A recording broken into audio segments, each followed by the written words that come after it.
ആയിരക്കണക്കിന് ആൾക്കാരാണ് ബി.ജെ.പിയിലേക്ക് എത്തിയിരിക്കുന്നത്. കോൺഗ്രസ് പാർട്ടിയിൽ നിന്ന്, CPM-ൽ നിന്ന്, CPI-ൽ നിന്ന്. ഇത് ഇടതുപക്ഷത്തെയും വലതുപക്ഷത്തെയും ഏറെ അസ്വസ്ഥമാക്കുന്നുണ്ട് എന്നുള്ളത് നമുക്കെല്ലാവർക്കും അറിയാം. പിണറായി വിജയനും M.V. ഗോവിന്ദനും കേരളത്തിലെ പൊതുസമൂഹത്തിനോട് മാപ്പ് പറയണമെന്ന് BJP ആവശ്യപ്പെടുന്നു. അതുപോലെ തന്നെ ഇതിനെതിരെ അതിശക്തമായിട്ടുള്ള നിയമ നടപടികളുമായിട്ട് BJP മുന്നോട്ട് വരും, NDA മുന്നോട്ട് വരും, പൊതുസമൂഹവും മുന്നോട്ട് വരണമെന്നാണ് BJPക്ക് അഭ്യർത്ഥിക്കാനുള്ളത്. നേതൃത്വം എടുക്കുന്ന തെറ്റായ തീരുമാനത്തെ ചൂണ്ടിക്കാണിച്ചാൽ ആ ചൂണ്ടിക്കാണിക്കുന്നവരെ എങ്ങനെയാണ് പുറത്താക്കുന്നതിനുള്ള റിസർച്ച് നടത്തുന്ന ഒരു പഠന കേന്ദ്രമായി കോൺഗ്രസ് പാർട്ടി മാറിയിരിക്കുകയാണ്.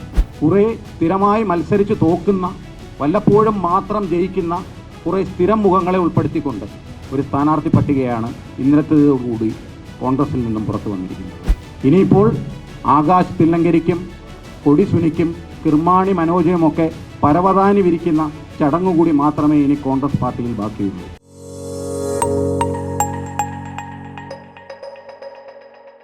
നമസ്കാരം. ഓരോ ദിവസം കൂടുന്തോറും BJPയിലേക്ക് നിരവധി CPM കോൺഗ്രസ് നേതാക്കളാണ് ചേക്കേറിക്കൊണ്ടിരിക്കുന്നത്. ഇന്ന് ദളിത് കോൺഗ്രസിൻ്റെ മുൻ ജില്ലാ അധ്യക്ഷനായ PS അനൂപ്, അതുകൂടാതെ RS അരുൺ രാജ്, അതായത് യൂത്ത് കോൺഗ്രസിൻ്റെ സംസ്ഥാന ജനറൽ സെക്രട്ടറിയായി 3 വട്ടം തിരഞ്ഞെടുക്കപ്പെട്ട ആളാണ് അരുൺ രാജു. അതുകൂടാതെ KPCC നിർവാഹക സമിതി അംഗമാണ്. അതും കൂടാതെ ചിറയൻകീഴ് ബ്ലോക്ക് പഞ്ചായത്ത് നിലവിലുള്ള അംഗം കൂടിയാണ് RS അരുൺ രാജ്. ഈ കോൺഗ്രസിലുള്ള ഏറ്റവും പ്രധാനപ്പെട്ട 2 യുവ നേതാക്കളാണ് നിലവിലിപ്പോൾ BJPയിൽ അംഗത്വം എടുത്തിരിക്കുന്നത്. അവരിപ്പോൾ BJPയുടെ സംസ്ഥാന ഓഫീസായ മാരാർജി ഭവനിൽ എത്തിയിരിക്കുകയാണ്. രാജീവ് ചന്ദ്രശേഖരിൽ നിന്നും അംഗത്വം സ്വീകരിക്കുകയാണ്. കഴിഞ്ഞ ഒരു മാസത്തിനുള്ളിൽ ആയിരക്കണക്കിന് ആൾക്കാരാണ് BJPയിലേക്ക് എത്തിയിരിക്കുന്നത്. കോൺഗ്രസ് പാർട്ടിയിൽ നിന്ന്, CPM-ൽ നിന്ന്, CPI-ൽ നിന്ന് ഉൾപ്പെടെ ആയിരക്കണക്കിന് ആൾക്കാർ പ്രാദേശിക തലം മുതൽ സംസ്ഥാന തലം വരെ പാർട്ടിയിലേക്ക് എത്തിക്കഴിഞ്ഞിരിക്കുന്നു. KPCC ജനറൽ സെക്രട്ടറിമാർ, KPCC സെക്രട്ടറിമാർ, യൂത്ത് കോൺഗ്രസിൻ്റെ ചുമതലപ്പെട്ട ആൾക്കാർ, അങ്ങനെ നിരവധി ആൾക്കാർ എത്തിയതായിട്ട് മാധ്യമ സുഹൃത്തുക്കൾക്കറിയാം.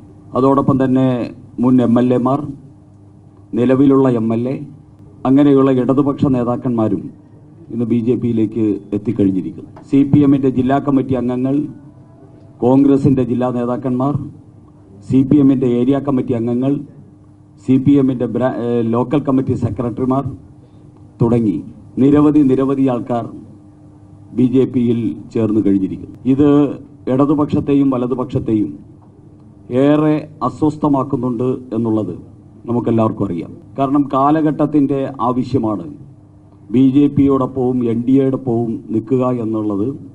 ഇന്ന് കേരളത്തിന് ബോധ്യം വന്നിരിക്കുന്നു എന്നതിൻ്റെ തെളിവാണ്.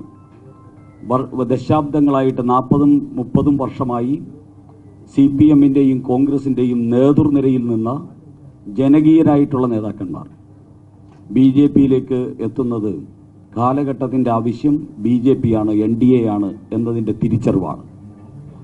പക്ഷേ ഇതിൽ വിഭ്രാന്തരായിട്ടുള്ള ചില CPM നേതാക്കന്മാർ അതിനോട് പ്രതികരിക്കുന്നത് വളരെ മ്ലേച്ഛകരമായിട്ടാണ്, വളരെ അപഹാസ്യകരമായിട്ടാണ് BJPയിലേക്ക് വരുന്ന നേതാക്കന്മാർക്കെതിരെ പ്രതികരിക്കുന്നത്. കഴിഞ്ഞ ദിവസം ഒരു ചാനൽ ചർച്ചയിൽ CPM-ന്റെ നേതാവും തിരുവനന്തപുരം ജില്ലാ പഞ്ചായത്തിൻ്റെ മുൻ അധ്യക്ഷനുമായിട്ടുള്ള ഒരു സഖാവ് സുരേഷ് കുമാർ എന്ന് പറയുന്ന CPM നേതാവ് പറഞ്ഞിരിക്കുന്നത് ശ്രീ K. അജിത്ത്, മുൻ MLA K. അജിത്ത് വൈക്കത്ത്, അതോടൊപ്പം തന്നെ ശ്രീ S. രാജേന്ദ്രൻ ഇടുക്കിയിൽ, അതുപോലെ തന്നെ ശ്രീ CC മുകുന്ദൻ എന്നിവർ BJPയിലേക്ക് വന്നതിനെ സംബന്ധിച്ച് ചർച്ചയിൽ പരാമർശിക്കപ്പെട്ടപ്പോൾ ആ സമയത്ത് പറഞ്ഞത് അട്ടയെ പിടിച്ച് മെത്തയിൽ കിടത്തിയാൽ കിടക്കില്ല എന്ന ജാതീയമായിട്ടുള്ള അധിക്ഷേപം CPM-ന്റെ നേതാക്കന്മാർ നടത്തിയിരിക്കുകയാണ്. അവരുടെ ഏറ്റവും തരം താണ ജാതീയ അധിക്ഷേപം CPM നേതാക്കന്മാർ പൊതുവേദികളിൽ, ചാനൽ ചർച്ചകളിൽ നടത്തി ഈ കേരളത്തിലെ പട്ടികജാതി, പട്ടികവർഗ, പിന്നോക്ക, ദളിത് വിഭാഗങ്ങളെ അങ്ങേയറ്റം അധിക്ഷേപിച്ചിരിക്കുകയാണ്. ഇതിനെതിരെ BJP, NDA നിയമ നടപടികളുമായിട്ട് മുന്നോട്ട് പോകും. ഈ അധിക്ഷേപം ഒരു സമൂഹത്തിന് നേരെയുള്ള സാമൂഹ്യ അധിക്ഷേപമായിട്ടാണ് BJP കാണുന്നത്. യഥാർത്ഥത്തിൽ MV ഗോവിന്ദൻ ഇതിന്റെ ഉത്തരവാദിത്വം ഏറ്റെടുത്ത് മാപ്പ് പറയുകയാണ് കേരളത്തിൽ വേണ്ടത്. പിണറായി വിജയൻ മാപ്പ് പറയണം.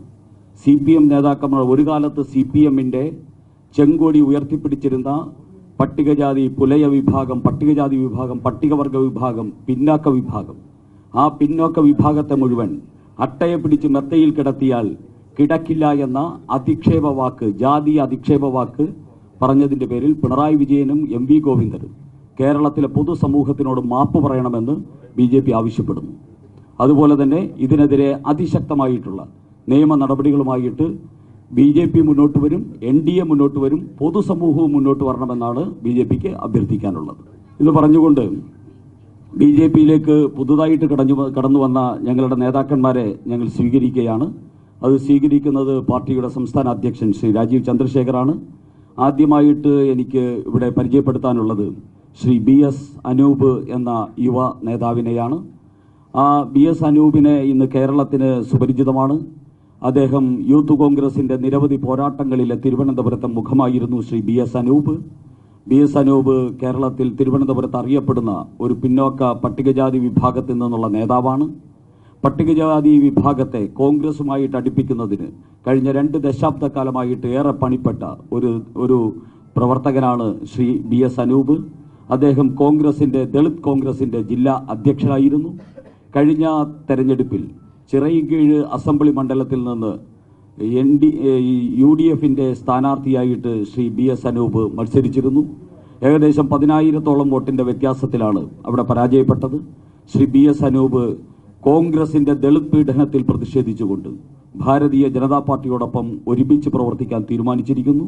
അദ്ദേഹത്തെ ശ്രീ രാജീവ് ചന്ദ്രശേഖർ ഈ വേദിയിലേക്ക് സഹർഷം സ്വാഗതം ചെയ്യുകയാണ്, ഭാരതീയ ജനതാ പാർട്ടിയിലേക്ക് സ്വാഗതം ചെയ്യുകയാണ്.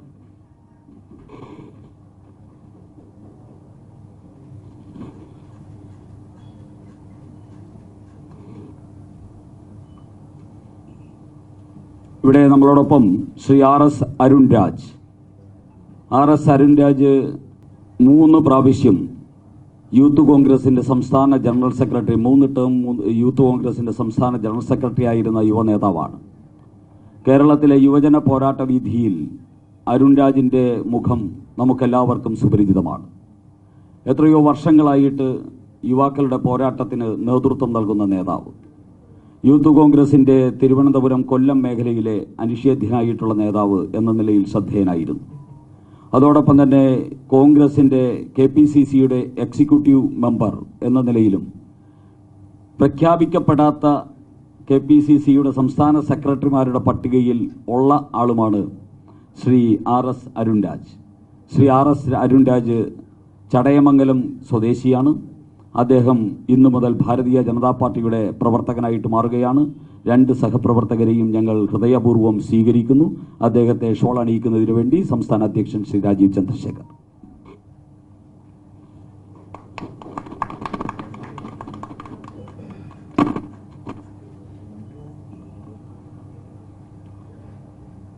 രണ്ടുപേർ ഞങ്ങളോടൊപ്പം ചേരുമ്പോൾ 2000 പേർ മനസ്സുകൊണ്ട് ഞങ്ങളോടൊപ്പം ചേർന്നിരിക്കുന്നു എന്നതാണ് യാഥാർത്ഥ്യം.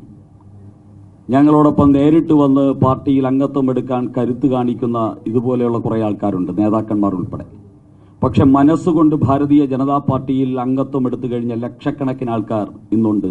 ആ ലക്ഷക്കണക്കിന് ആൾക്കാരുടെ പ്രത്യക്ഷ പ്രതീകമാണ് ഇതുപോലെയുള്ള നേതാക്കന്മാർ.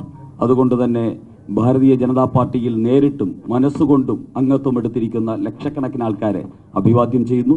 നമ്മളോട് സംസാരിക്കുന്നതിനായി പാർട്ടിയുടെ സംസ്ഥാന അധ്യക്ഷൻ ശ്രീ രാജീവേട്ടനെ ക്ഷണിക്കുന്നു. എന്നെ സംബന്ധിച്ച് ആമുഖമായ വിവരണം ബഹുമാന്യനായ സംസ്ഥാന ജനറൽ സെക്രട്ടറി പറയുകയുണ്ടായി. കഴിഞ്ഞ കുറേ നാളുകളായി ഇന്ത്യൻ നാഷണൽ കോൺഗ്രസിനും ഐക്യജനാധിപത്യ മുന്നണിക്കും വേണ്ടി തിരുവനന്തപുരം ജില്ലയിൽ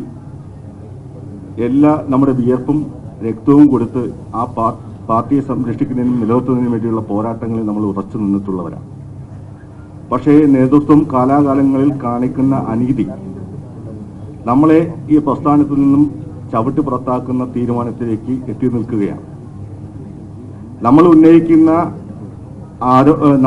നേതൃത്വം എടുക്കുന്ന തെറ്റായ തീരുമാനത്തെ ചൂണ്ടിക്കാണിച്ച ആ ചൂണ്ടിക്കാണിക്കുന്നവരെ എങ്ങനെയാണ് പുറത്താക്കുന്നതിനുള്ള റിസർച്ച് നടത്തുന്ന ഒരു പഠന കേന്ദ്രമായി കോൺഗ്രസ് പാർട്ടി മാറിയിരിക്കുകയാണ്. ഞാൻ ചിറയൻകീഴ് സ്വദേശിയാണ്. ഞാൻ എൻ്റെ 23ാമത്തെ വയസ്സിലാണ് ആദ്യമായി ചിറയൻകീഴ് ഗ്രാമപഞ്ചായത്ത് അംഗമായി കടന്നു വരുന്നത്. അതും ജനറൽ സീറ്റിൽ മത്സരിച്ചാണ് ആദ്യമായി കടന്നു വരുന്നത്. ഒരു കാലത്തും ആ പ്രദേശത്ത് ഒരു കോൺഗ്രസ്സുകാരൻ ജയിക്കാത്തൊരു പ്രദേശമായിരുന്നു എൻ്റെ പ്രദേശം.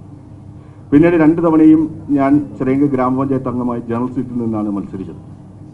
അവിടെയൊക്കെ പാർട്ടി സംവിധാനങ്ങൾ ഇല്ലായിരുന്നു. അവിടെയൊക്കെ പാർട്ടി സംവിധാനം ഉണ്ടാക്കിയിട്ടാണ് മത്സരിച്ച് ജയിച്ചു വന്നത്. ഇപ്പോൾ നിലവിൽ ഞാൻ ബ്ലോക്ക് പഞ്ചായത്ത് അംഗം കൂടിയാണ് ചിറയൻകീഴ്. കഴിഞ്ഞ നിയമസഭാ തിരഞ്ഞെടുപ്പിൽ ചിറയൻകീഴ് ഐക്യജനാധിപത്യ മുന്നണി സ്ഥാനാർത്ഥിയായി മത്സരിക്കുകയായി. ഏതാണ്ട് 14,000 വോട്ടിനാണ് ഞാൻ അന്ന് പരാജയപ്പെട്ടു പോയത്. അന്ന് ചിറയൻകീഴിൽ 8 ഗ്രാമപഞ്ചായത്തുകൾ ഉള്ളിടത്ത് 8 ഗ്രാമപഞ്ചായത്തിലും നാമമാത്രമായ അംഗങ്ങൾ മാത്രമായിരുന്നു UDF ഉണ്ടായിരുന്നു. എന്നിട്ട് പോലും അന്നത്തെ രാഷ്ട്രീയ കാലാവസ്ഥ എതിരായി നിന്നിട്ട് പോലും മികച്ച പോരാട്ടം നടത്തുവാൻ എനിക്ക് സാധിച്ചിട്ടുണ്ട്. ഏറ്റവും പാവപ്പെട്ട ഒരു കുടുംബത്തിൽ ജനിച്ചു വളർന്ന ഒരാളാണ്. ഏറ്റവും കൂടുതൽ കഷ്ടത അനുഭവിച്ച് വളർന്ന ഒരാളാണ്. വിദ്യാഭ്യാസം മാതാപിതാക്കൾ തന്നതോടുകൂടിയാണ് ഒരു പക്ഷേ ഈ പ്രസ്ഥാനത്തിലേക്ക് കടന്നു വരാൻ സാധിച്ചത്. അങ്ങനെയൊക്കെ കഷ്ടപ്പെട്ട് മുന്നോട്ട് പോകുമ്പോൾ കഴിഞ്ഞ നടത്തിയ നമ്മുടെ പോരാട്ടത്തെക്കുറിച്ച് ഞങ്ങൾ പറയുകയുണ്ടായി. അപ്പോൾ ഈ തവണ സ്ഥാനാർത്ഥി നിർണയം വരുമ്പോൾ എൻ്റെ നേതാക്കന്മാരും എൻ്റെ പ്രദേശത്തെ അല്ലെങ്കിൽ ചിറയൻകീഴിലെ ആബാലവൃത്ത ജനങ്ങളും ഞാൻ ഐക്യജനാധിപത്യ മുന്നണി സ്ഥാനാർത്ഥിയായി കടന്നു വരുമെന്ന് അവർ ആഗ്രഹിച്ചിരുന്നു. അവരോട് നമ്മുടെ നേതാക്കന്മാരെല്ലാവരും അവരോട് ഉറപ്പും കൊടുത്തിരുന്നു. ഈ അവസാന നിമിഷം വരെയും ഉറപ്പ് കൊടുത്തിരുന്നു. അപ്പോൾ അവസാന നിമിഷമാണ് അവിടെ ഈ സംസ്ഥാനത്തെ ഒരു സ്ഥാനാർത്ഥി എല്ലാ പട്ടികജാതി സംവരണങ്ങളിലും മത്സരിക്കാൻ ഒരാളെ നിയോഗിക്കാൻ പാർട്ടി തീരുമാനിച്ചത്.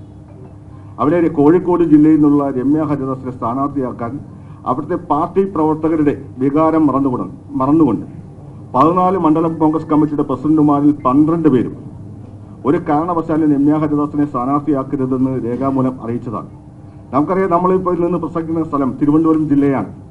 മഹാത്മാ അയ്യങ്കാളിയുടെ പോരാട്ട വീര്യം നിറഞ്ഞ മണ്ണാണ് തിരുവനന്തപുരം ജില്ല. ആ ചരിത്ര പുരുഷൻ അന്തിയുറങ്ങുന്ന സ്ഥലമാണ്. അവിടെ ഞങ്ങൾ നേതാക്കന്മാരോട് പറഞ്ഞ കാര്യം, ഏറ്റവും കൂടുതൽ സാമുദായിക അംഗങ്ങൾ എല്ലാവരും തിരഞ്ഞെടുപ്പ് സമയത്ത് സാമുദായിക സന്തുലിതാവസ്ഥ ഉറപ്പാക്കാനുള്ള പോരാട്ടത്തിലായിരുന്നു. അപ്പോൾ ഞാൻ പറഞ്ഞത് അവിടെ ഏറ്റവും കൂടുതൽ ജനവിഭാഗമുള്ള പുലയ വിഭാഗമാണ്. അത് 2 സംവരണ മണ്ഡലങ്ങളുണ്ട്. അവിടെ ഏതെങ്കിലും ഒരു സ്ഥലത്തിൽ അത് ആ വിഭാഗത്തെ പരിഗണിക്കണം. അത് പരിഗണിക്കാതെ പോയാൽ ഈ തിരുവനന്തപുരം ജില്ലയിൽ വലിയ വ്യത്യാസമുണ്ടാകും നമുക്ക്. അത് നേതൃത്വത്തോട് പറഞ്ഞതാണ് എൻ്റെ പേരിൽ ആരോപിക്കപ്പെട്ട കുറ്റം.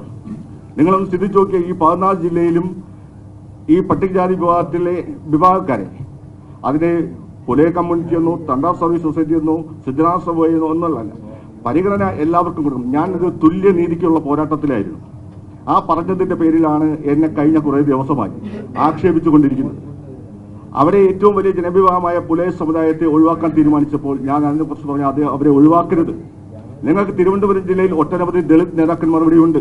ആ വിഭാഗത്തിൽ മറ്റു വിഭാഗത്തിലൊക്കെ അങ്ങനെയുള്ള ആരെങ്കിലും ഒക്കെ നിങ്ങൾ തിരുവനന്തപുരം ജില്ലയിൽ നിന്ന് പരിഗണിക്കണം. തിരുവനന്തപുരം ജില്ലയിൽ നിന്ന് ഒരു നേതാക്കന്മാരെയും പരിഗണിക്കാൻ തയ്യാറാകില്ല. ആ അവസരത്തിലാണ് ഞങ്ങൾ പത്രസമ്മേളനം വിളിച്ചത്. നമ്മൾ അതുമായി ബന്ധപ്പെട്ടുകൊണ്ട് ഒട്ടനവധി പരാതികൾ കൊടുത്തു. ആ പരാതികൾ കൊടുത്തിട്ട് പോലും ഒരു നടപടിയും സ്വീകരിച്ചിട്ടില്ല. ഏറ്റവും അവസാനം രമ്യ ഹരിദാസിനെ കെട്ടിയിറക്കാൻ തീരുമാനിച്ചു. രമ്യ ഹരിദാസ് സ്ഥാനാർത്ഥിയായി വരുമ്പോൾ ഞാൻ അവിടെ മത്സരിച്ച സ്ഥാനാർത്ഥിയായിരുന്നു. ഞാൻ അവിടുത്തെ വോട്ടറാണ്, ഞാൻ അവിടുത്തെ ജനപ്രതിനിധിയാണ്. തെരഞ്ഞെടുപ്പ് പ്രക്രിയ ആരംഭിച്ചിട്ട് പോലും ഇന്നേ വരെ എന്നെ ആ കമ്മിറ്റികളിൽ പോലും ഉൾപ്പെടുത്തുവാൻ നേതൃത്വം തയ്യാറാകുന്നില്ല. അപ്പോൾ എല്ലാ കാലത്തും അവഗണനയാണ്. ഈ അവഗണന സഹിച്ചുകൊണ്ട് എത്ര നാൾ മുന്നോട്ട് പോകാൻ കഴിയും? ആത്മാഭിമാനമുള്ളവരുടെ പോരാട്ടത്തിൽ നേതൃത്വം നൽകുന്ന BJPയിലേക്ക് ഞങ്ങൾ കടന്നു വരികയാണ്. നമുക്കറിയാം, ഇന്നലെ സൂചിപ്പിച്ചതുപോലെ ഇന്നലെ ഞാൻ കഴിഞ്ഞ പത്രസമ്മേളനം സൂചിപ്പിച്ചത് ഇത് തുല്യനീതിക്കുള്ള പോരാട്ടമാണ്. എല്ലാ വിഭാഗം ജനങ്ങളെയും കൂട്ടി യോജിപ്പിക്കുവാൻ ഇപ്പോൾ കോൺഗ്രസിന് കഴിയാത്ത സാഹചര്യമാണ്. ആ കഴിയാത്ത സാഹചര്യമാണ് കഴിഞ്ഞ ദിവസങ്ങളിലൊക്കെ നമ്മൾ കണ്ടത്. ഞാൻ അത്തരം കാര്യങ്ങളിൽ കടന്നു പോകുന്നു. ഇപ്പോൾ സംസ്ഥാന അധ്യക്ഷൻ ഞങ്ങളെയൊക്കെ BJPയിലേക്ക് സ്വീകരിച്ചത് നന്ദിപൂർവ്വം സ്മരിക്കുകയാണ്. ഇപ്പോൾ കഴിഞ്ഞ ദിവസം തിരുവനന്തപുരം ജില്ലയുടെ ജില്ലാ പഞ്ചായത്തിന്റെ അധ്യക്ഷനായിരുന്ന അദ്ദേഹത്തിന്റെ ഒരു ചാനൽ ചർച്ചയിൽ അദ്ദേഹം ഈ നാട്ടിലെ പട്ടികജാതി വിഭാഗക്കാരെ മുഴുവൻ ആക്ഷേപിക്കുകയാണ്. ആർക്കാണ് ലൈസൻസ് കൊടുത്തിരിക്കുന്നത് ഇദ്ദേഹത്തെ കൊണ്ട് ഇത്തരത്തിലുള്ള തോന്നിവാസം പറയിക്കുവാൻ? അടിമകളല്ല ഞങ്ങൾ ആരും. ഞങ്ങൾ എല്ലാവരും ആത്മാഭിമാനത്തോടു കൂടി ഈ സമൂഹത്തിൽ ജീവിക്കാൻ ആഗ്രഹിക്കുന്നവരാണ്. അങ്ങനെയുള്ള ഞങ്ങളെ ആക്ഷേപിക്കാൻ ശ്രമിച്ചാൽ ഒരു വിധത്തിലും അത് അംഗീകരിച്ചു കൊടുക്കാൻ കഴിയുന്നില്ല.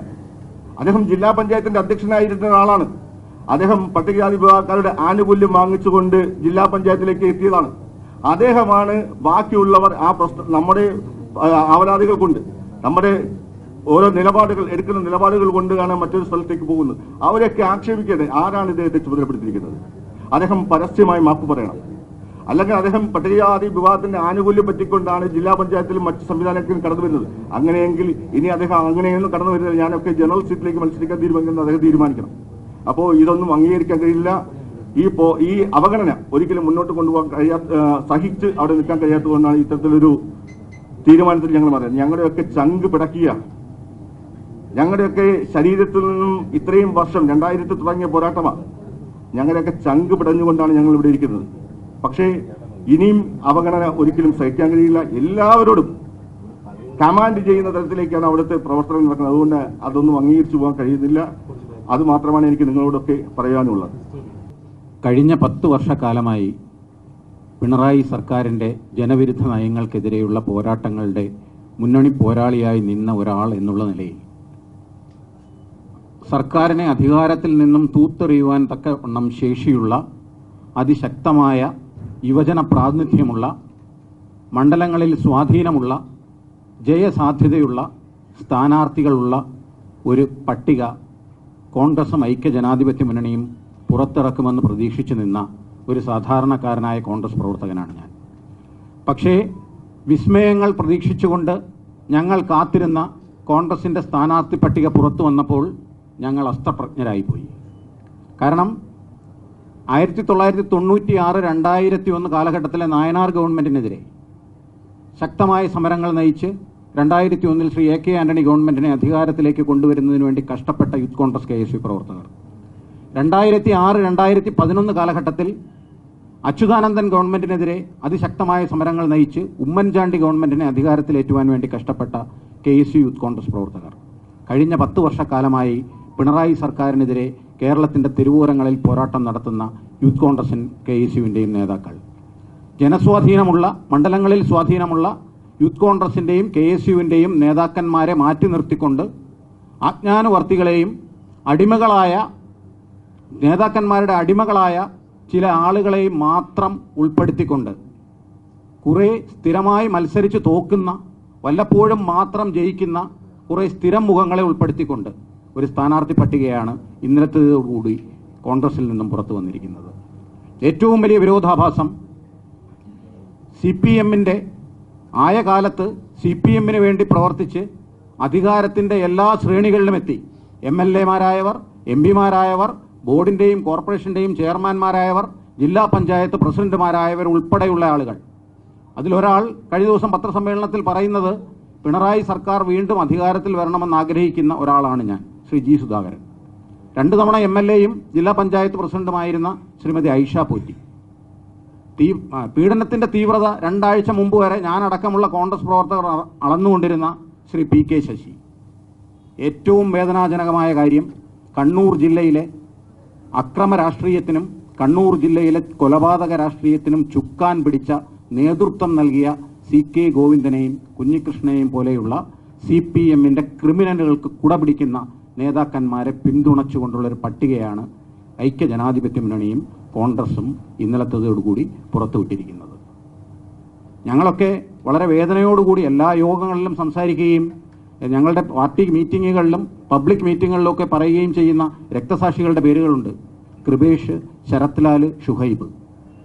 അവരുടെയൊക്കെ കൊലയാളികൾക്ക് സംരക്ഷണം ഒരുക്കിയ, കണ്ണൂർ ജില്ലയിലെ അക്രമ രാഷ്ട്രീയത്തിനും കൊലപാതക രാഷ്ട്രീയത്തിനും ചുക്കാൻ പിടിച്ച ഈ നേതാക്കന്മാരെ പിന്തുണയ്ക്കുന്നതിലൂടെ അവരുടെ ആത്മാവിനോട് പോലും നീതി പുലർത്തുവാൻ കേരളത്തിലെ കോൺഗ്രസ് നേതാക്കന്മാർക്കും കോൺഗ്രസ് പ്രസ്ഥാനത്തിനും കഴിഞ്ഞിട്ടില്ല എന്നുള്ളത് വളരെ വേദനാജനകമായൊരു കാര്യമാണ്.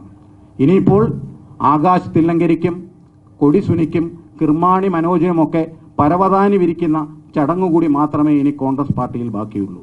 ഇതൊന്നും കണ്ടു നിൽക്കുവാൻ ആത്മാർത്ഥതയുള്ള, പ്രവർത്തിക്കുന്ന, കഴിഞ്ഞ കാലങ്ങളിൽ പ്രവർത്തകരോടൊപ്പം സമര പോരാട്ടങ്ങളിൽ പങ്കെടുത്ത ഒരു സമര പോരാളി, ഒരു സാധാരണക്കാരനായ കോൺഗ്രസ് പ്രവർത്തകൻ എന്നുള്ള രീതിയിൽ ഇനിയും ഇതൊന്നും കണ്ടു നിൽക്കുവാൻ കഴിയാത്തതുകൊണ്ടാണ് കോൺഗ്രസ് പ്രസ്ഥാനത്തിൽ നിന്നും വളരെയധികം വേദനയോടുകൂടി, ഹൃദയവേദനയോടുകൂടി, കാരണം ഞാൻ സംസാരിക്കാൻ ഉദ്ദേശിക്കുന്ന കാര്യങ്ങൾ പോലുമല്ല പുറത്തേക്ക് വരുന്നത്. 1992 മാർവാനിയൂസ് കോളേജിൽ ഒരു KSU പ്രവർത്തകനായി കടന്നു വന്ന കാലഘട്ടം മുതൽ 34 വർഷക്കാലം എൻ്റെ ചോരയും വിയർപ്പും ഒഴുക്കിയ കേരള വിദ്യാർത്ഥി യൂണിയൻ യൂത്ത് കോൺഗ്രസിൻ്റെയും KSUവിൻ്റെയും സമര പോരാട്ടങ്ങൾ തിരുവനന്തപുരത്ത് വിളിക്കുന്ന പല മാധ്യമപ്രവർത്തകർക്കും അറിയാം. നിരവധി തവണ ലാത്തി ചാർജ് ഏറ്റുവാങ്ങി SFIക്കാരുടെ ക്രൂരമായ മർദ്ദനത്തിനിരയായി പലതവണ ജയിൽവാസം അനുഭവിച്ച ഒരു KSU യൂത്ത് കോൺഗ്രസ് പ്രവർത്തകനാണ് ഞാൻ. അപ്പോൾ പാർട്ടിയിൽ നിന്ന് രാജിവെക്കുക എന്നുള്ളൊരു തീരുമാനം എത്രമാത്രം ഹൃദയ വേദനാജനകമാണ് എന്ന് തിരിച്ചറിഞ്ഞുകൊണ്ടാണ് ഞാനിപ്പോൾ നിങ്ങളോട് സംസാരിക്കുന്നത്. അതുകൊണ്ടാണ് പറഞ്ഞത്, പറയണമെന്ന് ഉദ്ദേശിക്കുന്ന പല കാര്യങ്ങളും പുറത്തേക്ക് പറയുവാൻ കഴിയാത്ത ഒരു സാഹചര്യത്തിലാണ് നിലനിൽക്കുന്നത്. അപ്പോൾ ഞാൻ പാർട്ടിയിൽ നിന്നുള്ള എൻ്റെ പ്രാഥമിക അംഗത്വത്തിൽ നിന്ന് രാജിവെച്ചിട്ടാണ് ഞാനിന്ന് ഇവിടെ ഇരിക്കുന്നത്. അപ്പോൾ എന്തുകൊണ്ട് BJP എന്നുള്ളൊരു ചോദ്യമുണ്ട്. ഒറ്റ ഉത്തരമേ ഉള്ളൂ. ലോകത്തിലെ ഏറ്റവും കരുത്തുറ്റ ഭരണാധികാരി, ഇന്ത്യയെ വികസനത്തിലേക്ക് നയിക്കുന്ന, ഇന്ത്യയിലെ ശതകോടി ജനങ്ങൾ പ്രതീക്ഷയോടുകൂടി കാണുന്ന, അവരുടെ നെഞ്ചിലേറ്റിയ ശ്രീ നരേന്ദ്രമോദിജിയുടെ വികസിത ഭാരതം എന്നുള്ള ആ സ്വപ്നം നെഞ്ചിലേറ്റി വികസിത ഭാരതത്തിനോടൊപ്പം വികസിത കേരളവും ഉണ്ടാകണമെന്നുള്ള ഒരു വിഷനോടുകൂടി വ്യക്തമായ ലക്ഷ്യവും പദ്ധതികളുമായി കേരളത്തിലേക്ക് പുരോഗതിയിലേക്കും വികസനത്തിലേക്കും നയിക്കുവാൻ ദൃഢനിശ്ചയം ചെയ്ത് നരേന്ദ്രമോദിയുടെ കരങ്ങൾക്ക് ശക്തി പകരുവാൻ വേണ്ടി പരിശ്രമം നടത്തുന്ന ശ്രീ രാജീവ് ചന്ദ്രശേഖർജിയുടെ ആശയങ്ങൾക്കും ആദർശങ്ങൾക്കും ഒരു എളിയ ജനാധിപത്യ വിശ്വാസി എന്നുള്ള രീതിയിൽ പിന്തുണ നൽകണം എന്നുള്ള ദൃഢനിശ്ചയത്തോടു കൂടിയാണ് ഞാൻ BJPയിൽ അംഗത്വം സ്വീകരിച്ചിരിക്കുന്നത്. കപട മതേതരത്വം പറഞ്ഞ് ഭൂരിപക്ഷ സാമുദായിക നേതാക്കന്മാരുടെ വീടുകളിൽ കടന്നു ചെല്ലുന്നതൊരു തെറ്റാണ് എന്ന് പരസ്യമായി പറയുകയും രഹസ്യമായി ന്യൂനപക്ഷ വർഗീയതയെ പ്രോത്സാഹിപ്പിക്കുകയും ജമാഅത്തെ ഇസ്ലാമിയും SDPയെയും പോപ്പുലർ ഫ്രണ്ട് പോലെയുള്ള തീവ്രവാദ സംഘടനകളുമായി രഹസ്യ ബാന്ധവം പുലർത്തുകയും ചെയ്യുന്ന ഇടത് വലത് മുന്നണികളുടെ ആശയങ്ങളിൽ പ്രതിഷേധിച്ചുകൊണ്ട് വികസനം മാത്രം, കപട മതേതരത്വം മാറ്റിവെച്ചുകൊണ്ട് വികസനം മാത്രം, സങ്കുചിതമായ സാമുദായിക മത താല്പര്യങ്ങൾ മാറ്റിവെച്ചുകൊണ്ട് വികസിത കേരളം എന്നുള്ള ഒരു സ്വപ്നവുമായി ആ ലക്ഷ്യത്തിലേക്ക് ഈ കേരളത്തിലെ ജനങ്ങളെ കൈപിടിച്ചുയർത്തുവാൻ പരിശ്രമിക്കുന്ന ശ്രീ രാജീവ് ചന്ദ്രശേഖർജിയോടൊപ്പം BJPയിൽ പ്രവർത്തിക്കുക എന്നുള്ള ഒരു തീരുമാനത്തിന്റെ ഭാഗമായാണ് ഇന്ന് നിങ്ങളുടെ മുന്നിൽ എത്തിയിരിക്കുന്നത്.